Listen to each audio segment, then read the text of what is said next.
Mesdames et messieurs, bonsoir. Merci d'avoir choisi RTI 1. Voici les titres de ce 20h.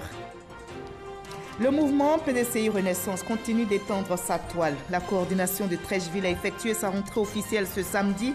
Le président du mouvement, le vice-président Daniel Cablan-Duncan est présent à la cérémonie, a appelé à l'unité et au rassemblement de tous les Ivoiriens. La Société africaine de cacao a une nouvelle usine de broyage de fèves de cacao. Le ministre du Commerce, Souleymane Dirassouba, a procédé à l'inauguration des installations au nom du Premier ministre ivoirien. Cette usine va transformer 40 000 tonnes de fèves de cacao et générer plusieurs emplois directs et indirects. Les femmes qui s'illustrent dans le domaine de l'innovation ont été célébrées par le Conseil national des droits de l'homme. Elles exercent notamment dans les secteurs comme les sciences, la chimie et la mécanique. La ministre Bakayoko Liramata invite les jeunes filles à suivre leur exemple en s'intéressant aux filières scientifiques. Au Comores, on est toujours dans l'attente des résultats définitifs de la présidentielle du 24 mars. C'est la Cour suprême qui doit les proclamer. La commission électorale avait déclaré le président Azali vainqueur avec 60% des voix, une victoire contestée par l'opposition. Soyez les bienvenus sur RTI 1. La journée mondiale du théâtre a été célébrée le 27 mars dernier. Les amateurs, les professionnels dans les pays se retrouvent pour célébrer l'importance et la valeur du théâtre. Mais qu'en est-il de la Côte d'Ivoire? Les doyens des planches appellent à la résurrection de cet art qui jadis attirait du monde dans les salles. Vous vous souvenez certainement des pièces comme Les Mangeurs de poulet crevés ou encore Les mains vides d'Agué Daniel. Le théâtre, à cette époque, était au sommet. Mais quelle est la réalité aujourd'hui? Nous avons invité pour la page culture M. Oba Okani Samuel. Il est dramaturge, expert en art et culture, metteur en scène. Bonsoir M. Oba Okani. Bonsoir Marie-Laure Goran. Alors, vous êtes un amoureux du théâtre. Vous promouvez cet art en milieu scolaire. Alors, dites-nous, comment avez-vous vécu la journée du 27 mars consacrée au théâtre dans le monde? Je voudrais vous remercier et dire merci à Dieu pour l'occasion qu'il me donne encore de parler du théâtre. Vous le disiez, je suis un amoureux du théâtre. J'ai étudié le théâtre. La journée mondiale du théâtre a été très bien célébrée. Nous avons fait ce que nous pouvons faire et tout à l'heure, j'aurai l'occasion de vous donner l'espoir et l'espérance du théâtre en Côte d'Ivoire. Justement, le théâtre a fait les beaux jours de la culture ivoirienne. À quelle place aujourd'hui? Quel avenir? Vous nous répondrez dans une trentaine de minutes. On va se retrouver à la page culture. À tout à l'heure, M. Oba Okani Samuel. Vous restez pour le moment avec nous. On va commencer par la politique avec le mouvement PDCI Renaissance qui continue d'étendre sa toile.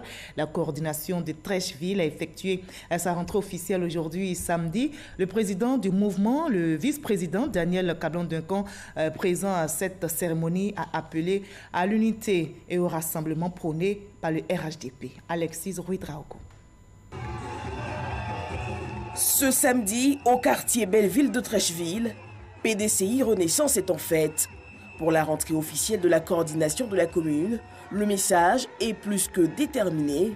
Non à la rupture, oui au dialogue. Notre pays a connu des moments difficiles. C'est l'union des enfants de Félix Houphouët-Boigny qui nous a permis de retrouver la paix et de retrouver le chemin du développement.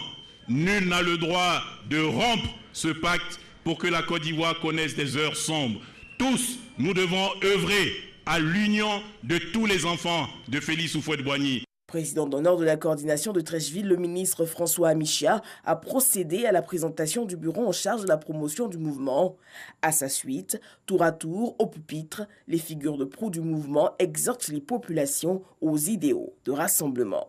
La pire des choses qui pourrait nous arriver serait que pour quelque raison que ce soit, on puisse remettre en cause cette marche du pays vers un nouveau miracle ivoirien. Trop de personnes ont trop souffert.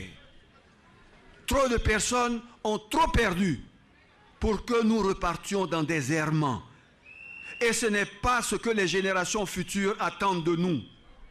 S'il y a des problèmes, s'il y a des erreurs, corrigeons ce qui ne va pas et poursuivons notre chemin dans le RHDP, mais de grâce, évitons de casser, évitons de jeter le bébé avec l'eau du bain. Prenant la parole, le vice-président de la République, président de PDCI Renaissance, Daniel Kablan-Duncan, a appelé au retour des fondamentaux d'unité. Je voudrais citer le bâtisseur de la Côte d'Ivoire moderne, le président Félix Houphouët-Boigny. En janvier 1992, il nous disait ceci: nous devons donner l'exemple d'une oasis de paix. Pour ce faire, tous nos frères doivent dépasser les petits problèmes de personnes pour s'atteler à la grande chose qui doit nous unir, bâtir une Côte d'Ivoire libre, indépendante, prospère et fraternelle. Fin de citation. Au PDCI Renaissance, nous disons que nous devons être et demeurer le pont entre tous les fils et filles d'Houphouët-Boigny. C'est le 23 décembre à Abidjan que le mouvement PDCI Renaissance a été porté sur fonds baptismaux pour dire non à la rupture et oui au dialogue. Les associations et mouvements des jeunes de la région du Tchologo et les cadres prônent les idéaux du RHDP. Un grand rassemblement pour inviter à l'unité et à la paix vient de se tenir à Fekessédougou. C'était en présence de plusieurs responsables du RHDP. Les populations ont également rendu hommage au président de la République pour ses actions de développement dans leur région. Kadès Sogodogo. La jeunesse de Fekessédougou, Ouangolodougou et Kong, la région du Tchologo dans toute son entièreté, partage la vision politique du rassemblement des oufouettistes pour la démocratie et la paix. Cette jeunesse confirme son attachement indéfectible au RHDP et sonne lors de la mobilisation pour porter ce rassemblement politique à bout de bras. Soyez rassurés de notre engagement sans faille et notre détermination pour la cause du RHDP et son président. Oui, le président de la République est pour nous une source de fierté. En quelques années, il a su repositionner la Côte d'Ivoire sur la scène internationale. Une jeunesse du Tchologo, séduite par les actions de développement du président de la République, Alassane Ouattara, dans cette région et même dans tout le pays. Chacun de nous a pu voir à gauche, à droite, devant, derrière, sous nos pieds, la réalisation du président Alassane Ouattara. Monsieur le Président, la stabilité, la paix, ce n'a pas de prix comme le disait le président Félix Houphouët-Boigny, et chacun de nous a pu constater cela. Parrain de ce grand rassemblement de Fekessédougou, le ministre des Affaires présidentielles, Téné Birahima Ouattara, vice-président du RHDP, chargé de la région du Tchologo. Il partage l'initiative et en appelle au rassemblement pour le développement du Tchologo et même de toute la Côte d'Ivoire. Votre fils, votre frère, votre oncle, le président Alassane Ouattara, me charge de vous dire qu'il fera tout ce qui est en son pouvoir pour que tous les jours que Dieu fait, chaque Ivoirien, partout où il se trouve, se sentent mieux dans ce pays qu'on appelle la Côte d'Ivoire, et je pense que vous pouvez faire confiance. Pour ce grand rassemblement de Fekessédougou, le Tchologo a bénéficié du soutien des populations de Gbenegban venues en grand nombre avec à leur tête le député Alassane Doumbia. On reste sur place à Fekessédougou où les députés qui ont pris part à la journée de reconnaissance au chef de l'État ont appelé à la paix et à la cohésion sociale. Ils ont réaffirmé leur soutien au RHDP. On retrouve notre reporter Kadès Sogodogo. Que dire de cette forte mobilisation de la jeunesse du rassemblement des oufouettistes pour la démocratie et la paix de la région du Tchologo? Cela n'est un secret pour personne. C'est que dans le Tchologo, Alassane Ouattara est dans son jardin. Lui et sa vision du RHDP ont le feu vert de Kong, de Ouangolodougou et de Fekessédougou.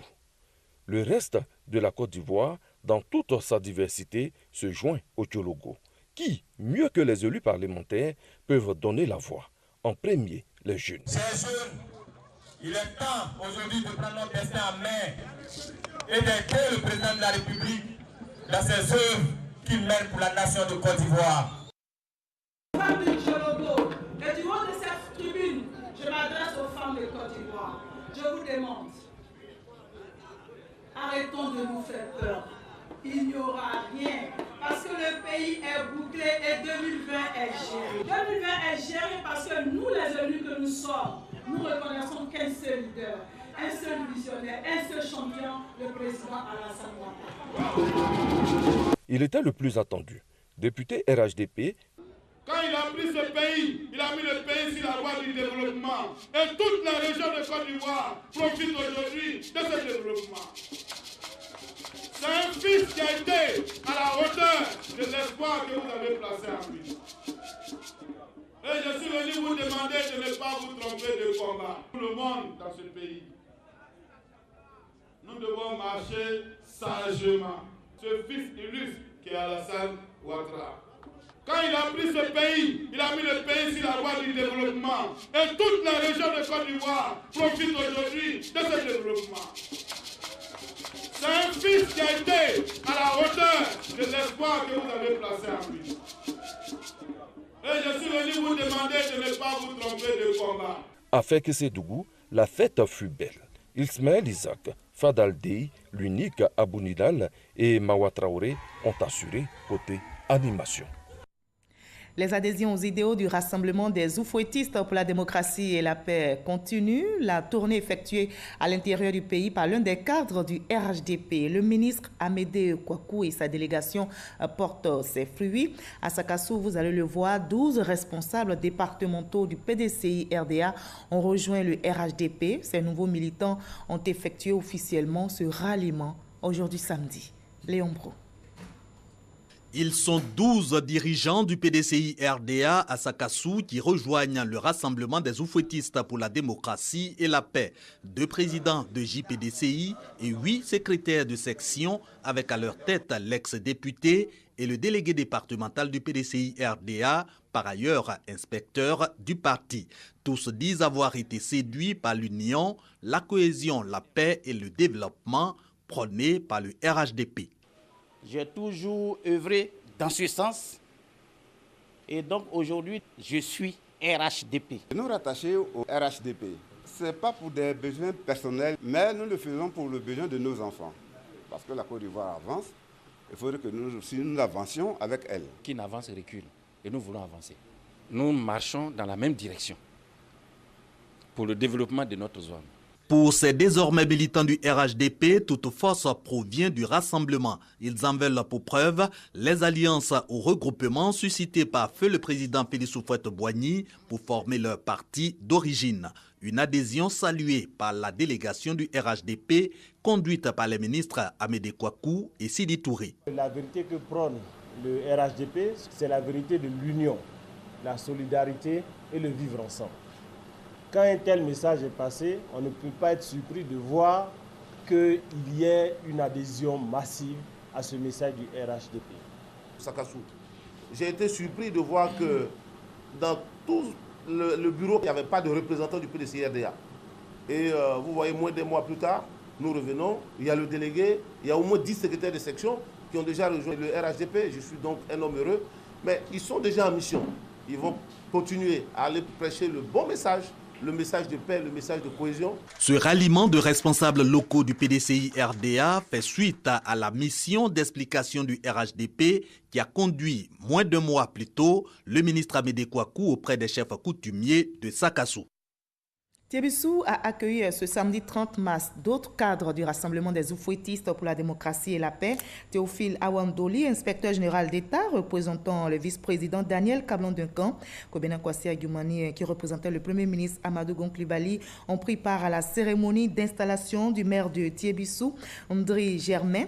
Les populations de Thiébissou et de toute la région du Bélier ont été invitées à la paix et au rassemblement véhiculé par le RHDP. Le reportage complet de Jeanne Toubé dans nos prochaines éditions. On quitte à présent la scène politique pour nous imprégner des nouvelles dans le secteur agricole. La Côte d'Ivoire, premier pays producteur mondial du cacao, vient d'obtenir une nouvelle usine de broyage de fèves qui a coûté à la Société africaine de cacao 30 milliards de francs CFA. L'usine vient d'être inaugurée par le ministre du Commerce, Souleymane Derassouba. L'établissement industriel va transformer 40 000 tonnes de fèves de cacao et générer plusieurs emplois directs et indirects. Kolo Coulibaly.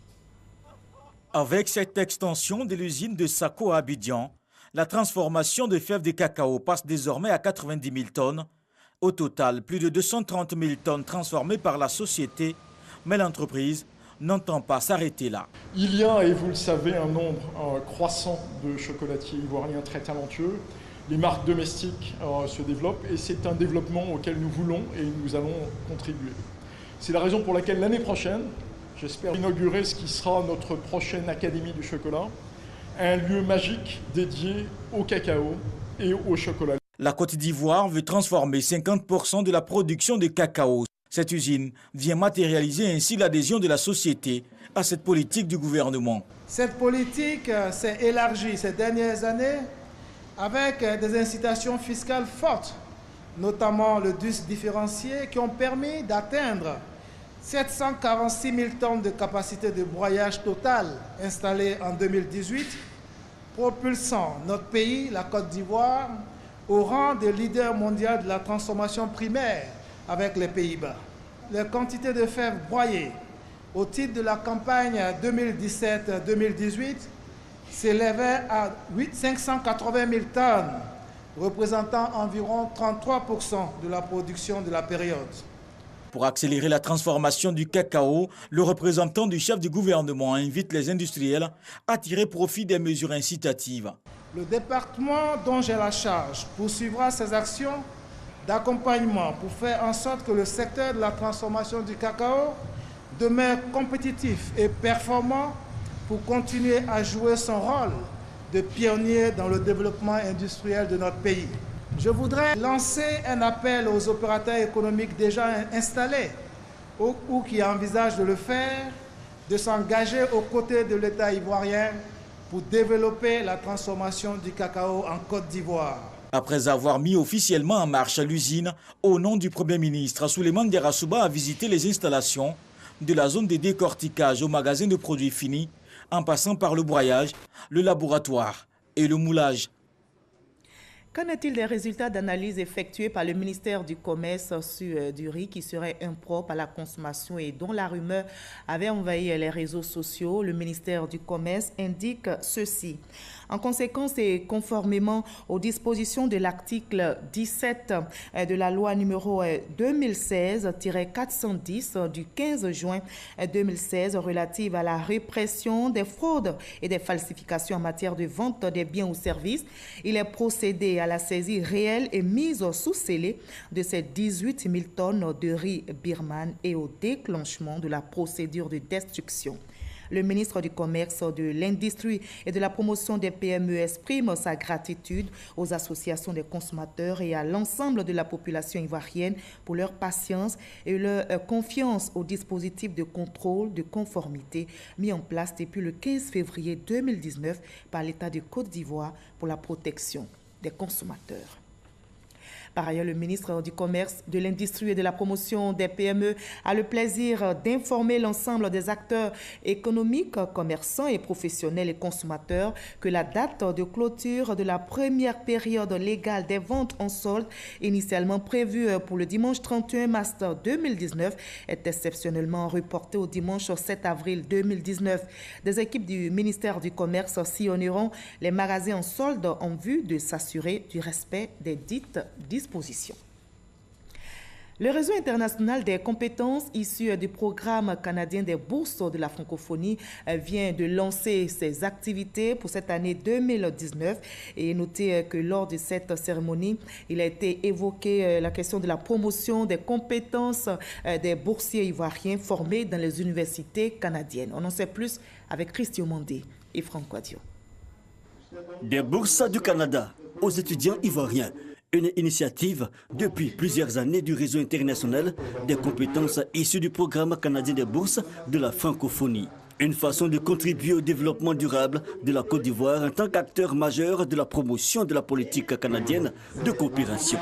Le Canada constitue un des États forts en matière de système éducatif et donc les formations qui sont données aux acteurs ivoiriens sont des formations de pointe.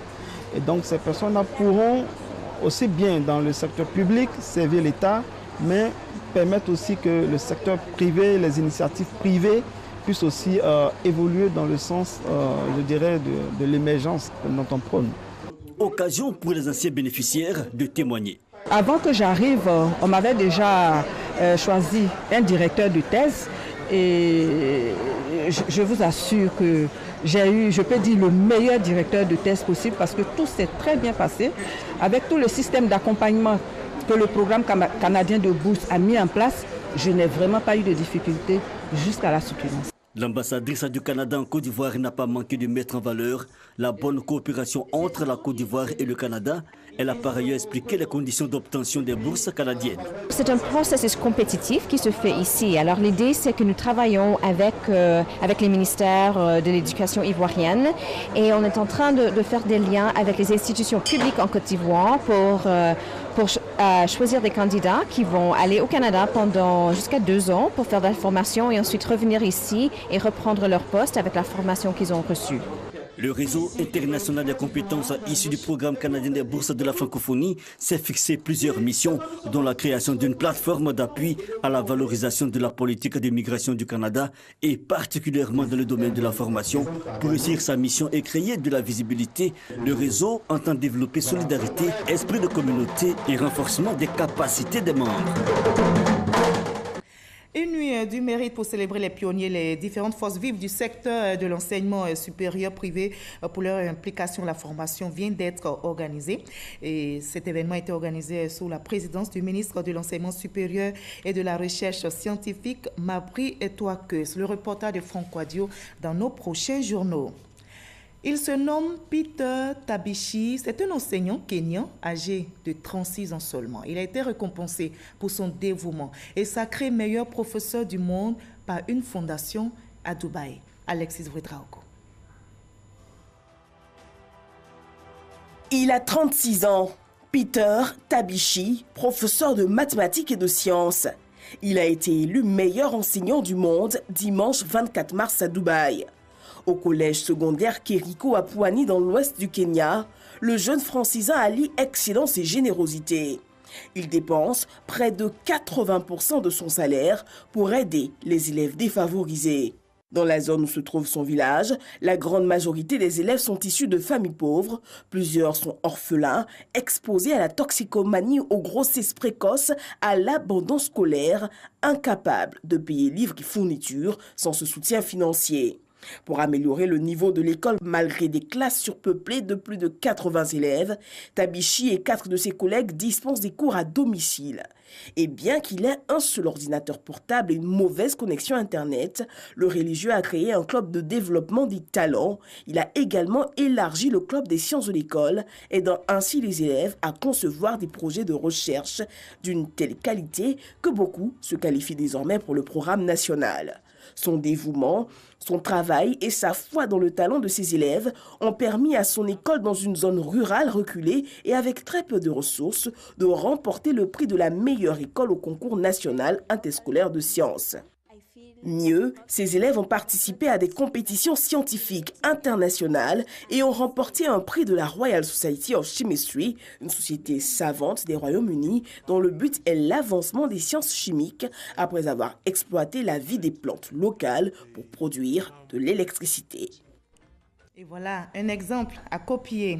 Le Salon international des inventions d'Abidjan a ouvert ses portes cette semaine. C'est une plateforme qui réunit entre autres inventeurs, innovateurs, créateurs et chercheurs pour exposer la créativité au service du développement. En réponse à la préoccupation majeure qui reste la question du financement, le gouverneur du district autonome d'Abidjan, Robert Begré-Mambé, a annoncé l'institution du prix Alassane Ouattara pour les inventions. Franck Quadio pour le reportage.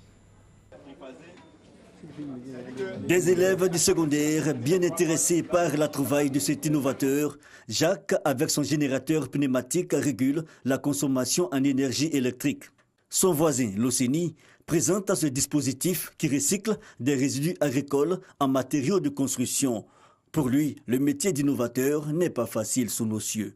N'empêche, selon la Fédération des inventeurs et innovateurs de Côte d'Ivoire, l'invention ici est dynamique, plus de 300 brevets délivrés, mais reste la question du financement. La seconde édition Abidjan Innova dédiée à l'innovation, la deuxième édition du salon Abidjan Innova a pour but de faire d'Abidjan la capitale mondiale de l'invention. Ce salon vient répondre à cette problématique partagée par de nombreux pays. La Côte d'Ivoire acquiert 20 à 25 nouveaux brevets d'invention chaque année. Oui, l'invention est un enjeu économique de premier plan.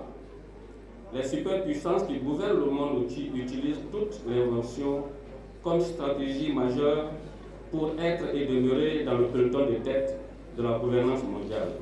Aux côtés des inventeurs, les immortels ivoiriens, les chercheurs de l'ASCAD, mais aussi les autorités ivoiriennes. Le gouverneur du district Parrain a annoncé pour cette année le prix Alassane Ouattara du jeune inventeur. 5 prix seront décernés. Le premier prix recevra 10 millions de francs CFA. C'est pour vous dire tout l'intérêt que le président de la République attache à votre association. Nous sommes prêts à vous accompagner. La Côte d'Ivoire a des génies cachés. Qu'attendons-nous pour les encourager? Le prix Alassane Ouattara du jeune inventeur sera décerné en août prochain en même temps que celui du jeune entrepreneur émergent. La Côte d'Ivoire donne ainsi le ton concernant l'aide à la création innovante. Abidjan Innova dure 3 jours. Les femmes qui s'illustrent aussi dans le domaine de l'innovation ont été célébrées par le Conseil national des droits de l'homme. Elles exercent notamment dans les secteurs comme les sciences, la chimie et la mécanique. La ministre de la Femme, de la Famille et de l'Enfant, Bakayoko Liramata, invite toutes les jeunes filles à suivre leur exemple en s'intéressant aux filières scientifiques. Grâce Kando. 29 femmes et un homme exerçant entre autres dans les secteurs du transport aérien, des sciences, des travaux publics, de la mécanique et des statistiques ont été distingués par le Conseil national des droits de l'homme. Cela est encore un énième son de cloche pour rappeler aux femmes la légitimité pour elles d'être participatives et représentatives dans tous les secteurs touchant directement la question de l'innovation. Invitée spéciale à cette cérémonie de distinction, Jacqueline Hoble et la ministre de la Femme, de la Famille et de l'Enfant ont félicité les lauréats avant d'encourager les jeunes filles à s'intéresser à ces secteurs d'activité. La lutte doit continuer. Nous devons préparer pour demain un monde plus juste et plus prospère. Et pour cela, il nous faut percer le plafond de verre. Si nous nous mettons ensemble, nous pourrons avoir encore plus de mathématiciennes, plus de pilotes, plus d'agrégés. Vraiment, ça ne dépend que de nous. Le gouvernement a mis en place une politique de développement des filières dans le domaine des techniques et également créé des universités à vocation scientifique et technologique. Tout ceci pour dire l'intérêt de cette cérémonie de reconnaissance du mérite des femmes constitue donc des modèles qui peuvent inciter et amener les jeunes filles à s'inscrire davantage dans les filières scientifiques en vue de leur insertion dans les secteurs d'activité en lien avec la technologie, la science et l'innovation. La ministre Liramata Bakayoko a rappelé les réformes engagées par le gouvernement pour promouvoir les droits des femmes. Par exemple, la Constitution de 2016 qui consacre l'égalité homme-femme et la loi portant quota d'au moins 30% de femmes candidates dans les assemblées élues. Nous sommes samedi, c'est l'heure de parler culture.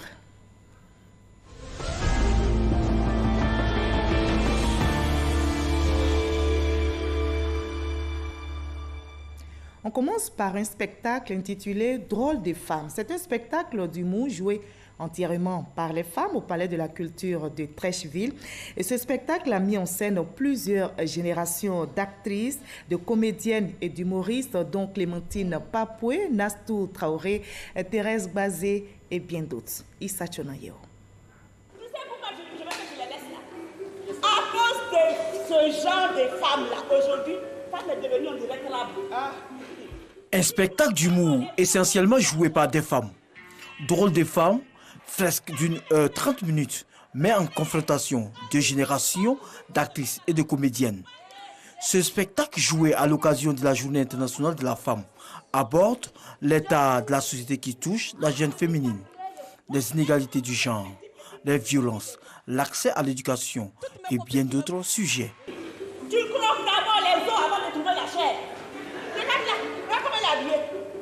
Elle se reprend les petits habits des bébés là. Elle met sa ciel ici. Elle dit on appelle ça body. Elle porte ici, elle dit on appelle ça collant. Regarde comment elle est mal habillée. Jalouse. Pour les organisateurs, Ce spectacle est une lucarne pour permettre aux femmes de s'exprimer. Nos femmes ne disposent pas d'assez d'espace pour exprimer tous leurs talents. La plateforme créée vise donc à mettre sous les feux des projecteurs les femmes à l'honneur. Elles le méritent. Les initiateurs n'entendent pas s'arrêter en si bon chemin. Ce spectacle sera institutionnalisé afin de promouvoir les valeurs de la femme en Côte d'Ivoire. Je dis, si j'étais une informant, je me serais suicidée du matin jusqu'au soir. Tu me chauffes et puis tu me refroidis. Il y a quoi? Toutes mes copines qui me voient dans le quartier disent, la fille, elle, puis moi, la nuit, elle doit être bien zerba. La nuit, je suis là, voilà mes yeux. Un autre spectacle d'amour qui enregistre des femmes mais aussi des hommes. Ce spectacle devrait se tenir aujourd'hui samedi 30 mars au Palais de la Culture de Bamako. C'est l'émission Bonjour de la RTI. Cette émission a été reportée au mardi prochain à cause du deuil national de 3 jours décrété par le gouvernement malien. Pour les organisateurs, tout est fin prêt pour accueillir l'événement ce mardi. Alors on arrive à l'entretien avec notre invité de la page culture. On vous retrouve, M. Oba Okani Samuel, pour parler du théâtre ivoirien. Avant, dites-nous, quelle est votre définition de cet art du spectacle? Bon, Marie-Longue Oran, je vous dis merci. La définition que je peux donner du théâtre, mais avant d'en arriver là, il faut que je dise merci au ministre de la Culture et de la Francophonie. Il faut dire que je ne suis pas là de moi-même. J'ai reçu un mandat du ministère de la Culture et de la Francophonie pour la relance du théâtre et le cinéma en milieu scolaire. Et donc, pour répondre à votre question, le théâtre est un genre. Il faut dire que le théâtre a commencé à Athènes et au 5e siècle, le théâtre a pris de l'ascension. Aujourd'hui, le théâtre est aussi un spectacle. Le théâtre est un spectacle et puis aujourd'hui, le théâtre est un bâtiment. Donc, ce qu'on a dans l'esprit, c'est que le bâtiment, la représentation théâtrale et puis le genre... Comme le palais de la culture, quand vous parlez de bâtiment? Oui, je dis que la première définition du théâtre, c'est un bâtiment. Donc quand vous voyez un bâtiment, c'est un théâtre. La deuxième définition, c'est ce qu'on appelle le genre. C'est-à-dire que dans le roman, la poésie, les nouvelles, le théâtre aussi est un genre. Et la troisième définition, le théâtre est un art du spectacle, c'est un art vivant, c'est une représentation. Donc voici les 3 définitions du théâtre. Différence avec l'humour? Oui, il y a une grande différence entre le théâtre et l'humour.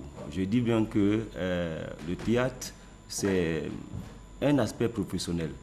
Mais l'humour, c'est le petit frère ou la petite sœur, l'enfant qui est né du théâtre. Comprenez-vous? L'humour est venu d'un fait pour répondre à un besoin. Je salue tous ces humoristes-là qui ont travaillé depuis la crise de 2002, depuis 1999 jusqu'à maintenant. Ils sont venus pour répondre à un besoin et ils ont réussi à répondre à ce besoin-là. Mais le théâtre demeure un art professionnel. Comme l'humour aussi?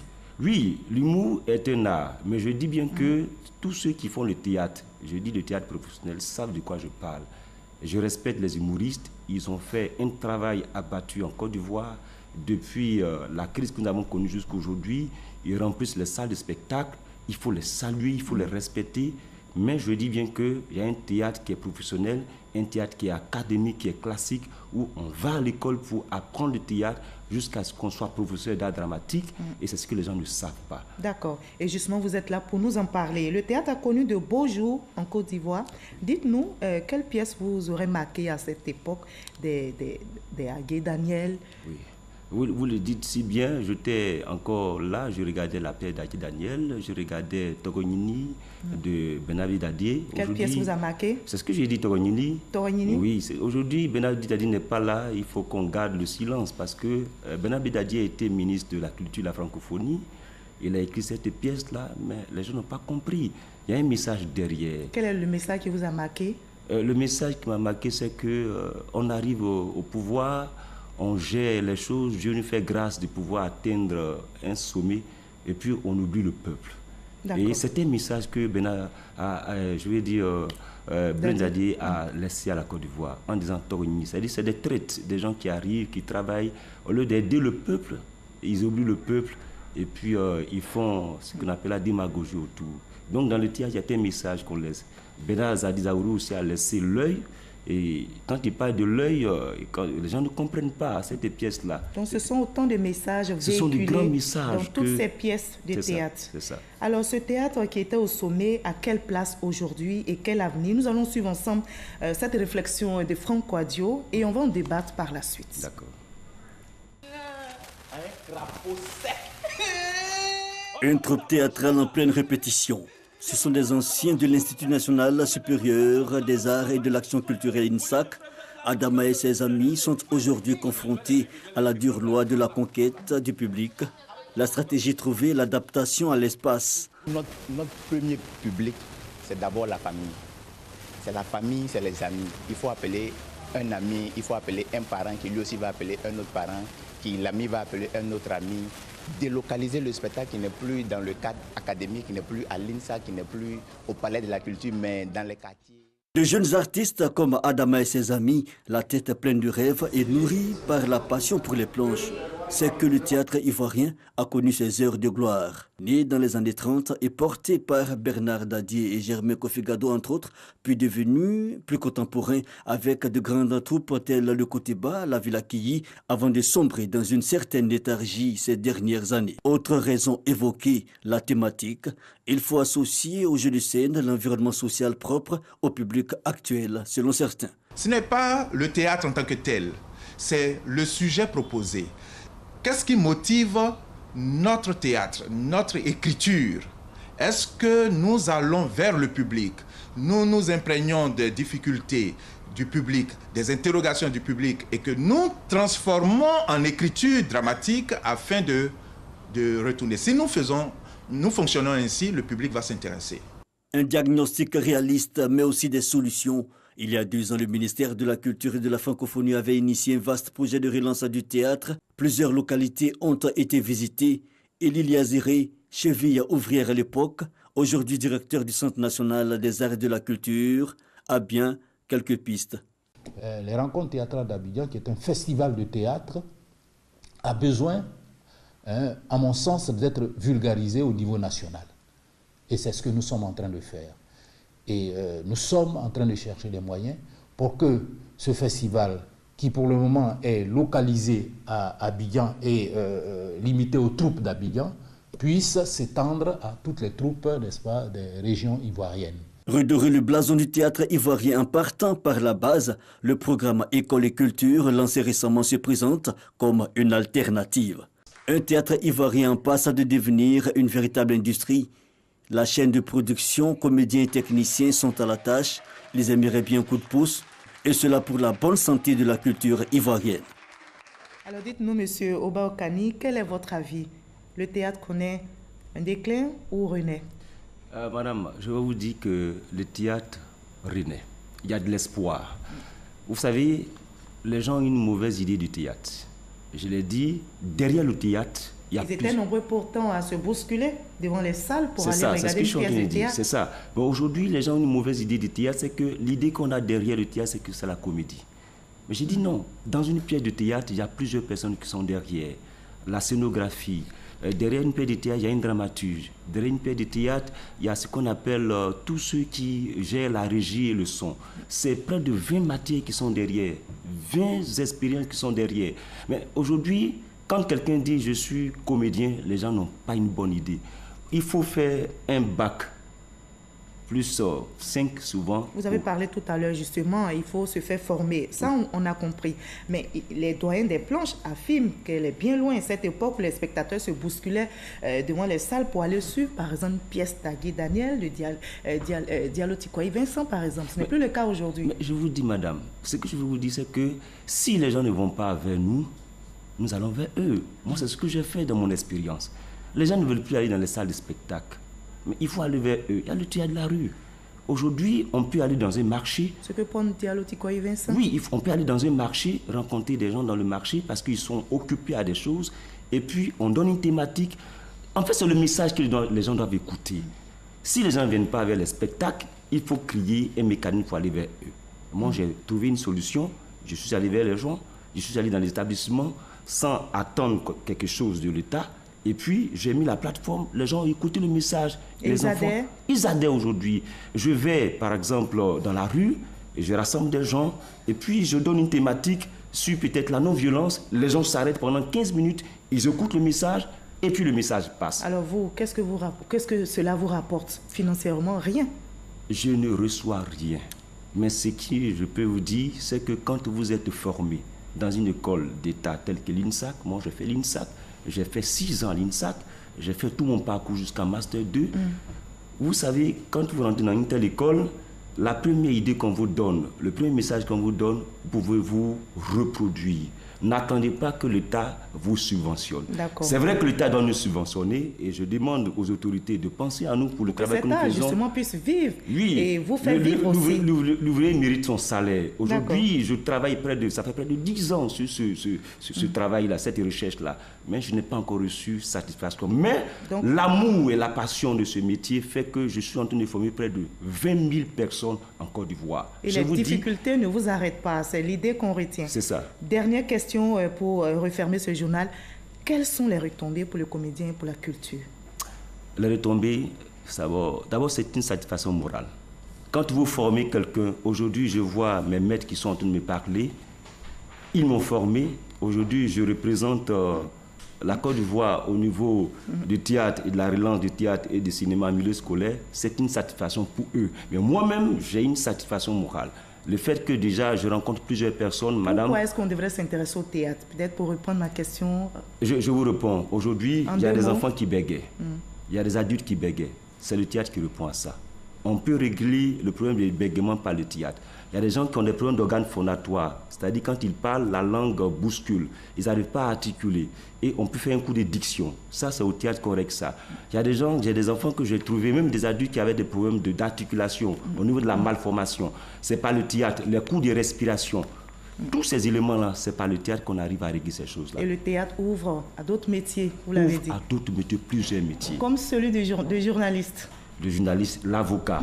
Il faut être animatrice télé, il faut passer par le théâtre parce qu'il faut beaucoup observer. Parce que c'est des mécaniques qui sont enseignés au théâtre, l'observation, comment décrocher, comment quelqu'un parle lorsqu'on fait la réplique. Tous ces éléments-là, c'est au théâtre qu'on apprend cela. Merci. Donc je voudrais vous dire merci pour l'opportunité que vous me donnez, mais aussi lancer un appel pour dire que le théâtre vit en Côte d'Ivoire.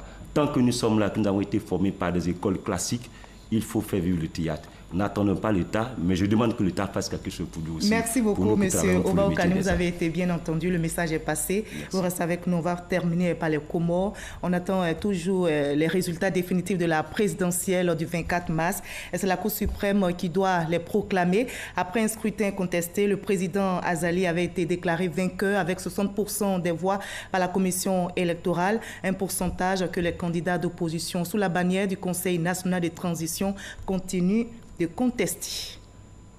Merci de votre aimable attention. Merci de nous avoir suivis. Vive le théâtre. On a entendu avec notre invité pour que vive la culture ivoirienne. Retrouvez Kolo Klubali à 23h pour le dernier journal. Moi, je vous dis à demain 20h.